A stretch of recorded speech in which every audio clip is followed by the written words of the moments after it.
Well, welcome everybody. This is the 2015 OCLA Civil Liberties Award event. And OCLA stands for the Ontario Civil Liberties Association. And our recipient this year is Mrs. Connie Fournier, and I expect that many of you know her well. Connie is a brave and important fighter for freedom of speech and principled conservatism in Canada and Ontario, and we're delighted that she's able to accept our award this year. So for tonight's schedule, I'd like to say quickly a few words about the OCLA to let you know what our association is and does.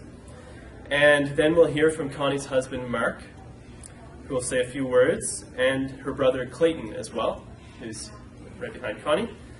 And so Clayton will introduce Connie before she speaks. And a few words about the OCLA. So my name is Joseph Hickey. I'm the executive director of the OCLA. And we defend the rights of individuals against removal of those rights by powerful groups in society, institutions, corporations, and the government, and so on.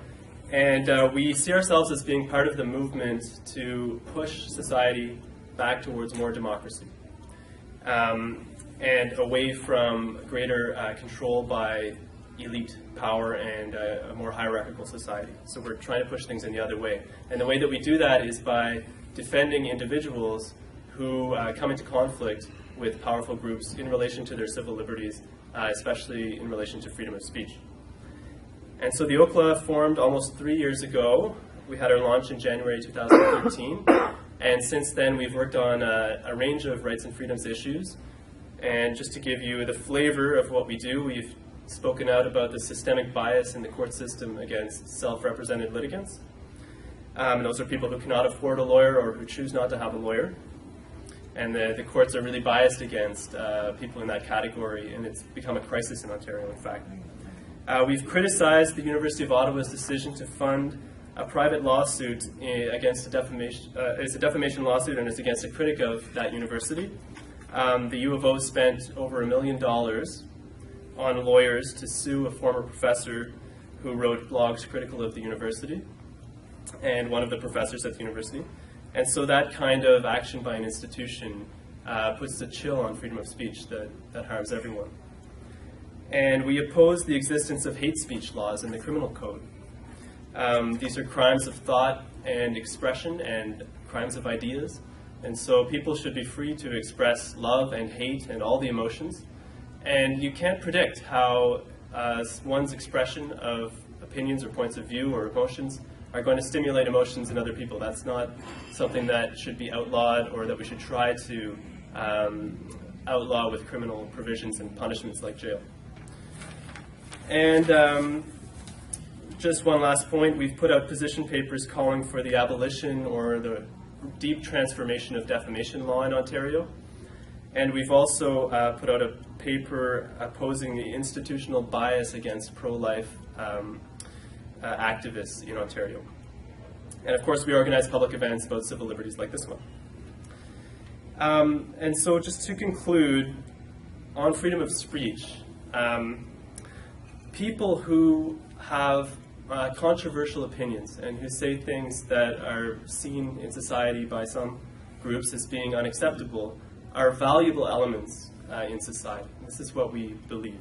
Because we have a societal struggle against state power, where the state pits all of its resources, all of its punishment against an individual. And the individuals who are in that situation, because of something they've said, some idea they've had and have spoken it, they reveal the battleground, basically, against the state and show us where our liberties are at risk for everyone. And so they're very valuable individuals, and Free Dominion was a place that allowed this kind of needed expression to happen. And Connie maintained and defended that forum for many, many years and in many, many lawsuits at great personal risk. And so she's a real hero in Canada, in Ontario, and very happy to give her the award tonight. And so we are a volunteer-run and independent organization, of course, nonprofit, And all our funding comes from small individual donations. So if you're able to help out and chip in, we have a donation box here at the front. That helps us pay for our website. It helps us rent rooms like this. It helps us print documents for court interventions when we do that. So anything you can chip in is great. And we also have a sign-up sheet for the OCLA's email list. So please sign up for that. You can stay in touch, and you can get updates about our activities and our work. And so that's it for me. So I'll invite Mark to come on up and say a few words. I'd like to thank everybody for coming tonight. You're taking time out of your Friday night. I'd like to thank the Ontario Civil Liberties Association for putting this event on. I'm up here, I want to give a little bit of background as to how we got here. To do so, I actually have to go back almost to the beginning of time. Well, internet time.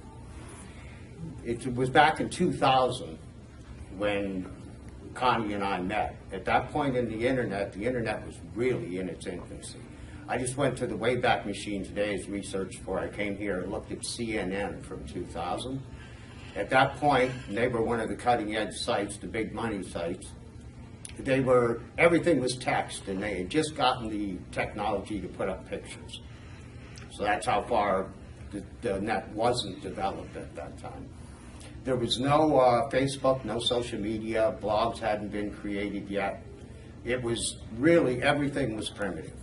And the only real way to speak to each other was through either those awful email lists that would fill up your emailer, or forums, or fora. I had explored around the net. I was new to the net myself and could find very little for political forums, and all that I found really were on the left, and as a conservative there was nothing out there for me.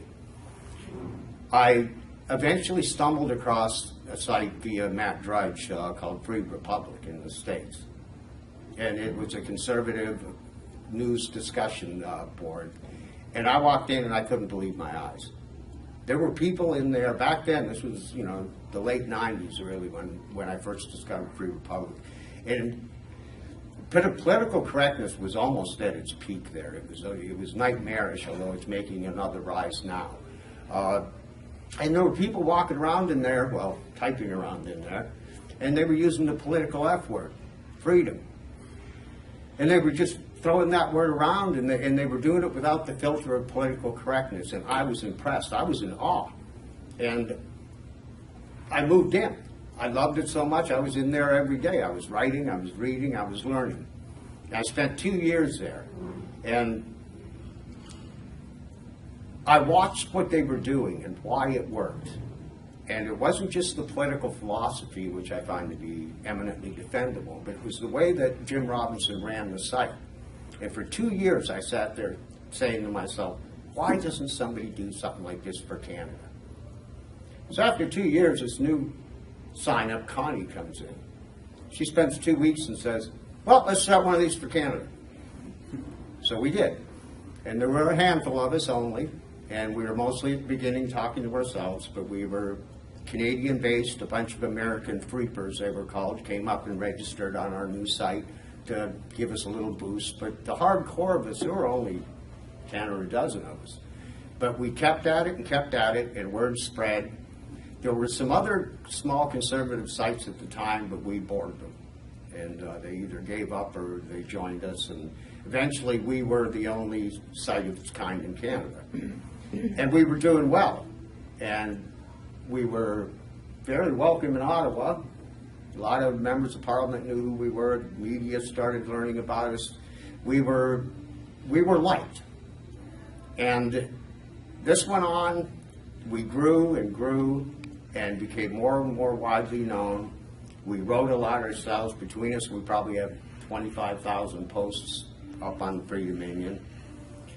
And I think it was maybe 2004. George W. Bush was president of the States at that time. And he was coming up for an official state visit. And in Ottawa, they were practically rioting in the streets. Everybody was out protesting.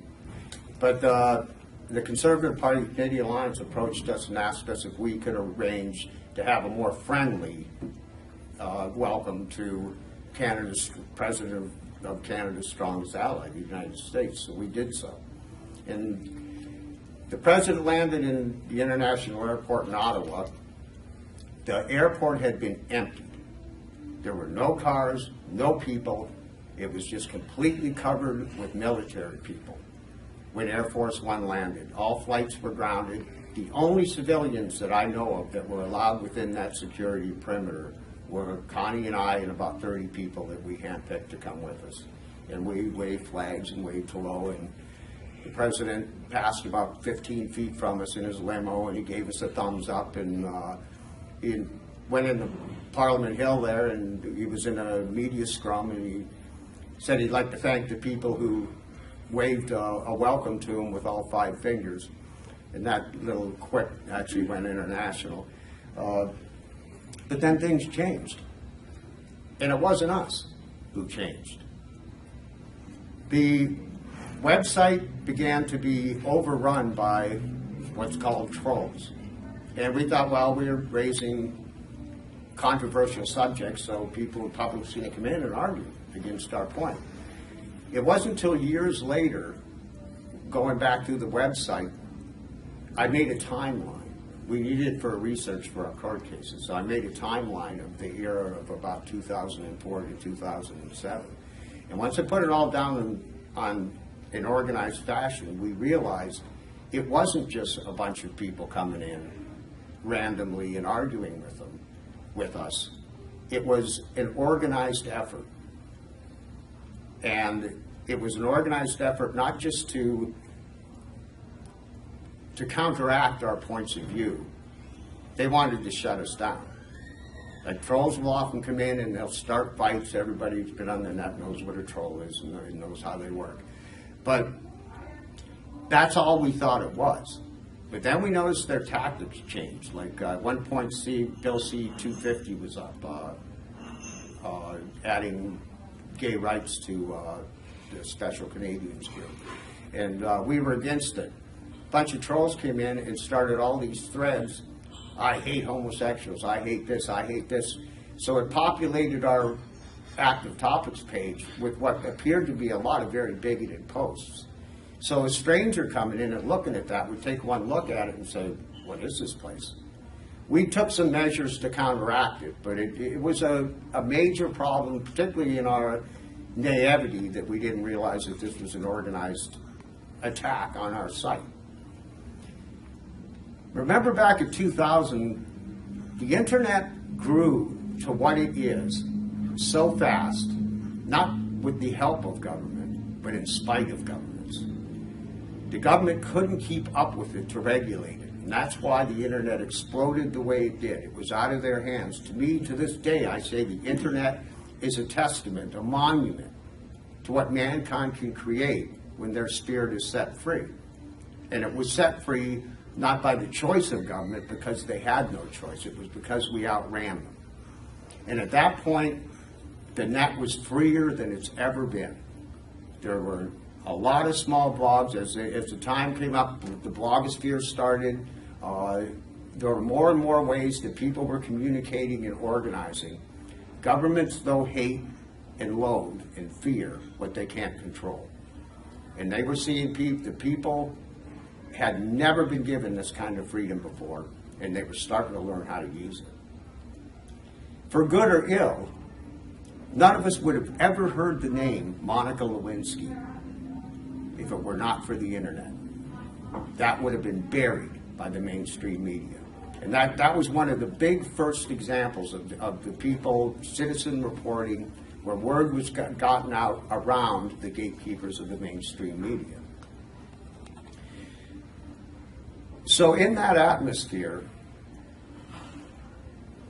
we rolled around to about 2006 when all this started changing.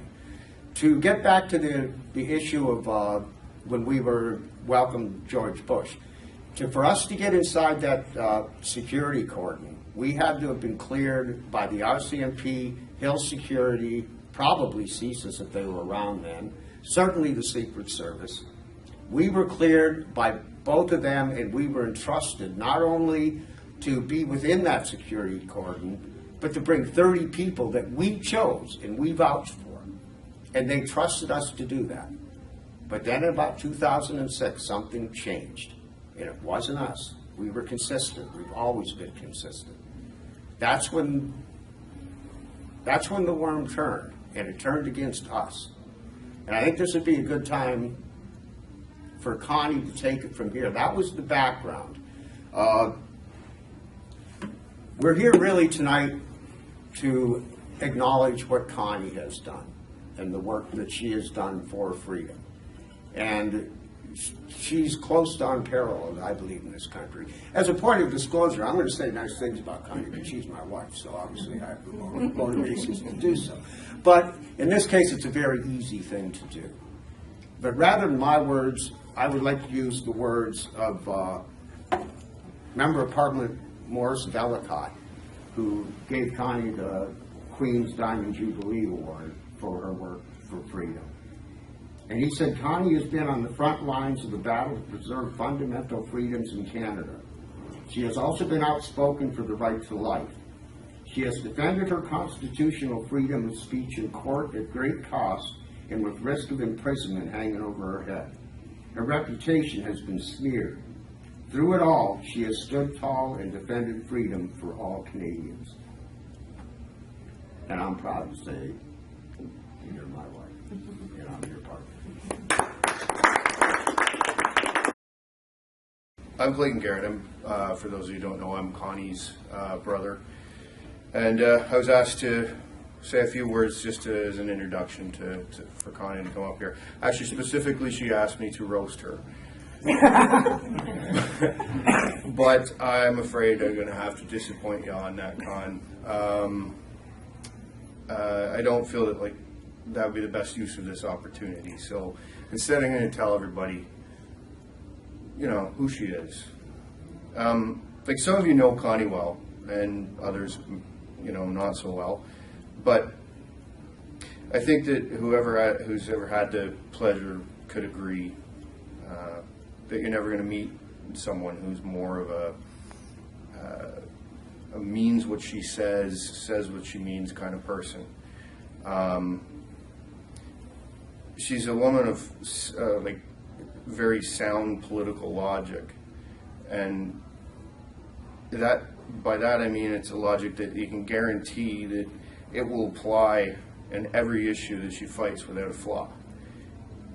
For instance, if she feels that there's a need to protect a certain right on any given issue, without a doubt, you know exactly where she's going to land on the next similar issue.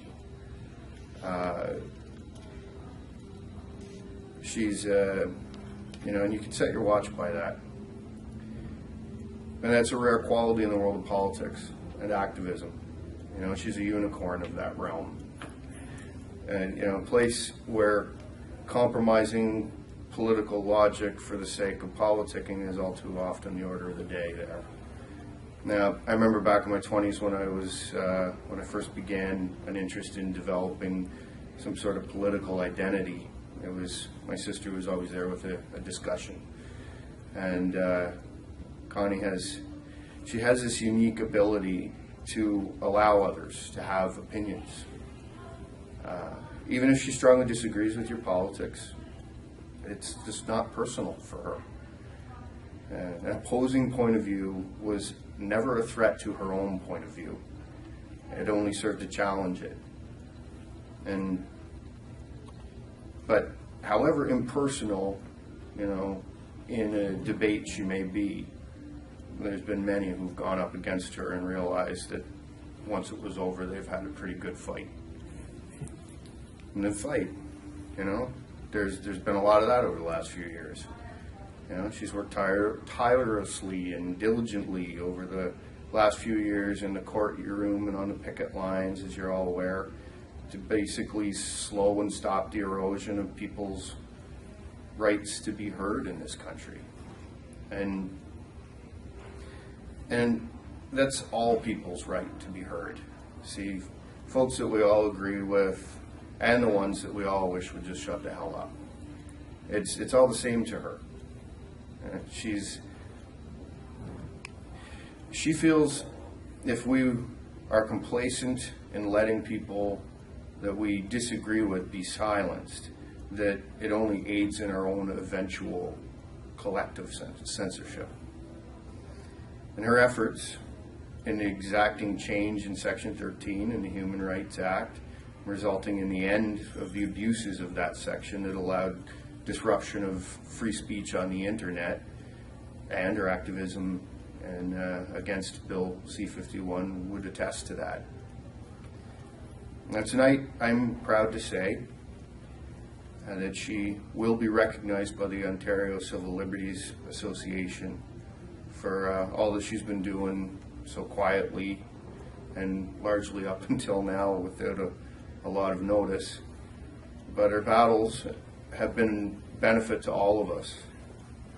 A free and open internet where we can speak our mind without reprisals from any power that we speak out against is what she's fighting for. The most fundamental of democratic rights. So, without further ado, I'd like to welcome the guest of honor, Connie Fournier.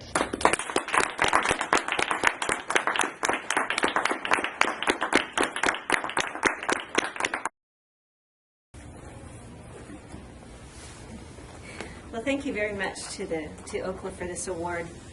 I'm truly honored to be recognized for something that I love to do.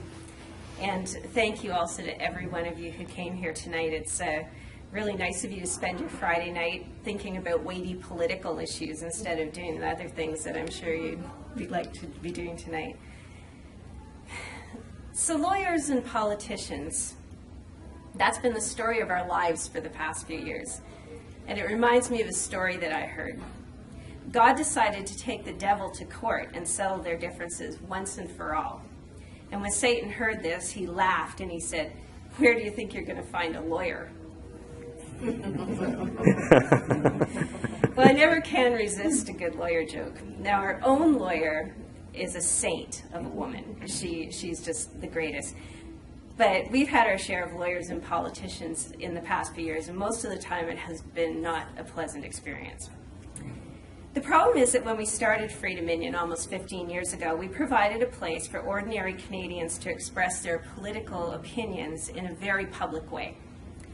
This is a problem for politicians because they're all about controlling the message. When thousands of citizens can simply go online and write what they're thinking, it undermines the party operatives who want to be able to tell Canadians what we think. Although Free Dominion started as a place for Conservatives to meet and talk and organize, we found that our mission evolved over the years as we realized that we had to stand up to our threats to our freedom of speech. You see, it doesn't matter what issues are important to you. If you're not allowed to debate your ideas, then you'll never be successful in affecting the political change that you seek. That's why, after we became aware of Section 13 of the Canadian Human Rights Act, we knew that it was an issue that we had to fight. Section 13 was a vaguely worded clause that was meant to deal with hate propaganda on the internet. At first, it was used to shut down the internet postings of people who were posting racist materials online, and those were posts that didn't cross the line into actually advocating violence, because that would have been covered under the criminal code hate laws. But many of these accused in these cases were young, troubled people, and they had no money for lawyers, and they went to tribunal hearings, and they were handed fines and these vague cease and desist orders. And they could and did land them in prison if they wrote anything again that crossed the line. The fact that the line was being moved constantly proved to be a problem not only for those who were found guilty under Section 13, but also for many other people who posted online. Well-known columnist Mark Stein was targeted over a book that he wrote on immigration, as was the Christian Heritage Party leader Ron Gray and Catholic Insight magazine for comments regarding same-sex marriage. A complaint was filed against media personality Ezra Levant under the provincial version of Section 13, and they came after us too. A complaint was filed against us over a link that a Christian posted on our site to a pamphlet that he made contrasting Christianity and Islam. We fought back because the law was ambiguous in its definition of hate propaganda. Also because it lacked due process in that it didn't go to a real court, so the accused didn't have the protection of their civil rights that you would have in a court. And it was being used to target people who are not posting hate propaganda, just engaging in honest debate about the important political and social issues of the day. Much of the battle was about raising awareness of the issue and turning up the pressure on the elected officials to get them to repeal it. Most of the bloggers and writers who engaged in the battle on our side wound up being sued for defamation or copyright in the civil court system. We were sued for both, and we had a total of 5 lawsuits against us as a result of this fight. The end result for Section 13 was it was repealed by Parliament, and we were very glad. It was a victory for us who wanted to protect our freedom of expression. But the victory came at great personal cost for those who engaged in it, everyone who did. Although we've finished 2 of the lawsuits that were filed against us, and we won them both, which is great, we still have 3 that are ongoing. And this has been going on for 8 years, and no end in sight for 2 of those sites still, or those suits.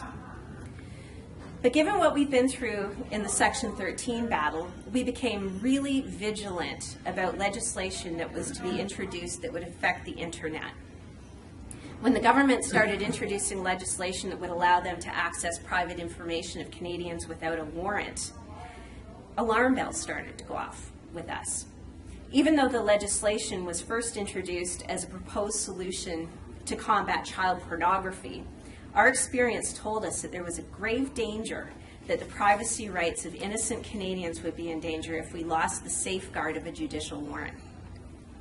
So we fought that legislation in the same manner that we fought Section 13, by raising public awareness.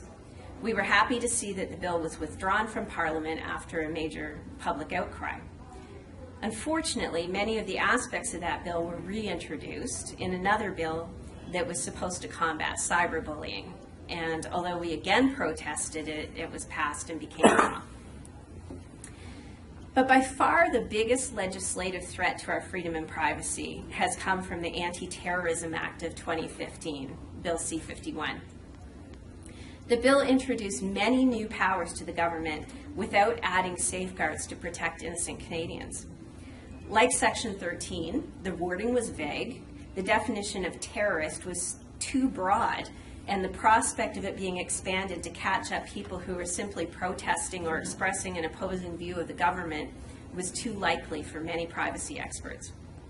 Law professors lamented that judges would be put in a position under this law of having to decide in a secret trial whether to give permission to organizations like CSIS to violate the charter rights of Canadian citizens.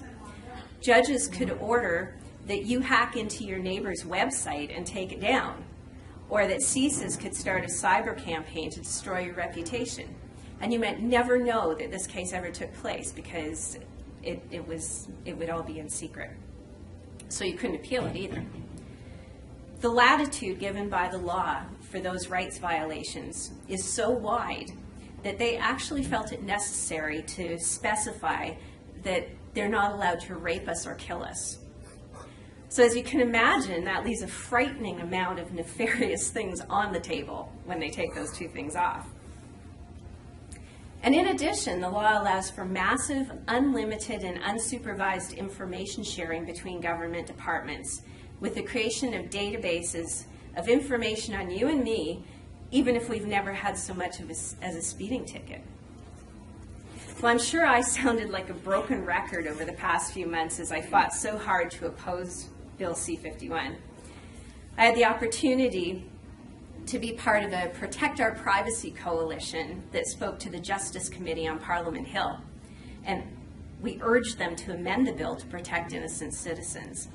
Unfortunately, the bill was passed virtually unchanged, and it's now the law of the land. On the bright side, that battle's not over. The new government has promised to reopen the debate on Bill C-51 and to consult with legal and privacy experts on how to improve it. We're asking for it to be repealed, but changes that would offer protection to citizens would be welcome and a step in the right direction. So where do we go from here? How do we as Canadian citizens protect our civil liberties? I think the most important thing we can do is watch our government. It seems obvious, but I think that when our team is elected, sometimes it's easy to go on about our lives and just trust them to do the right thing. We have to realize that in this country, especially if there's a majority government, there's very little accountability for the Prime Minister. Now that the Liberals are in power, the Liberal base needs to be outspoken about what they want from their government. Politicians tend to listen to people who can vote them in or out of power. And Conservatives need to engage in a respectful way from the opposition side. It doesn't help if we play a game of gotcha politics, seizing on every opportunity to try to embarrass the Prime Minister. All it does is hurt our own ability to influence the public when there are issues we need to address together. There are still people on the left who are opposed to Bill C-51. Now's the time for us to connect with those people and support them and add our voice to theirs. It's okay if we don't agree with them on every issue when we're fighting to have the right to have the debate. In many ways, the artificial divide of left and right is a detriment to our freedom. There should have been a conservative outcry about Bill C-51 on the same scale as there was about Section 13. They were almost identical, only C-51 is worse. But there wasn't that outcry. I believe that's because Conservatives chose to trust the government and stick with the team they knew rather than read the document objectively and take a stand against the policy of their own guys. If the grassroots had engaged over this issue, we might be in a completely different place today than we are now. The internet used to be a place where all voices could be heard. A few years ago, there were all kinds of blogs and forums run by private individuals who freely provided comment sections for their fellow citizens. It wasn't just Freedom Minion, there were dozens of blogs out there in Canada. Because there were so many places to go, just about anyone could find a place where they could fit in and a webmaster that would allow them to express their opinions. Even newspapers felt the pressure and felt like they had to get in on the action by providing a spot for comments under their news articles. Unfortunately, this is changing. Courts are finding that site owners are fully responsible for the comments of their users, and most people are just not willing to risk their entire financial well-being so that their neighbor can rant about the Prime Minister. In one of our cases, we were sued for defamation over one comment that was made by a poster on our site. We had nothing to do with the post, and the plaintiff knew who wrote it. He sued him too. But we got caught in the crossfire. The case was without merit. It was thrown out of court almost immediately on a motion for summary judgment. But that wasn't enough for the plaintiff. He appealed and said that he wanted a full trial. Well, he got it. This case went through the courts for about 3 years. And we had several weeks of trial, about 2 weeks, I think, divided up into different time periods where we had to actually live in Ottawa with our lawyer during that time.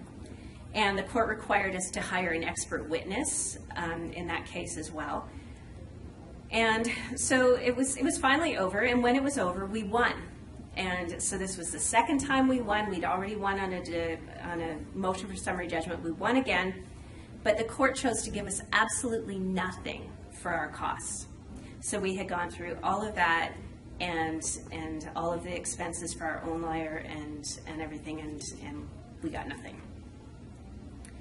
In another case that we're appealing, the judge filed an injunction against us that forbids us from saying virtually anything about the plaintiff or the case. It also makes us responsible for any such comments that are published on our site. So in the current situation, an anonymous person could post a comment about our case on our site, and if it was up there long enough for someone to come and take a screenshot or print it out, we could actually go to prison now for contempt of court. It's cases like these that make people shut down their comment sections out of fear. The only ones with the resources to protect themselves from legal situations like this are big corporations, not little website owners like me and Mark and all the bloggers that have now closed their comments. Recently, Matt Drudge of the famous website, The Drudge Report, spoke about how internet users are being forced into ghettos, he called them, run by large corporations. What he meant is that all of the little websites that used to form the blogosphere are closing down. So people who want to talk about politics now are forced to do so on Twitter or Facebook or Google. Large corporate-owned entities. Even newspapers are starting to shut their comment sections down. What's happening is that we're losing all the freedom that we gained when we learned to use the internet as a place for political expression. Now, instead of writing hard copy letters to the newspaper and hoping that the editor will print it for us like we did in the pre-internet days, we're writing comments on Facebook or Twitter and hoping they won't take them down. So we're almost back where we started. It used to be that if you were banned at a website, your freedom of speech wasn't affected because you could go post somewhere else. Now the power of our freedom of speech is being concentrated in a handful of sites, and they have no problem at all deleting comments that they don't agree with. Will it get to the point where governments start exerting pressure on these big corporations to keep control of the public dialogue? I don't think that's out of the question. The only way to make sure that our online speech is free is to make sure that we have as many places to speak as possible.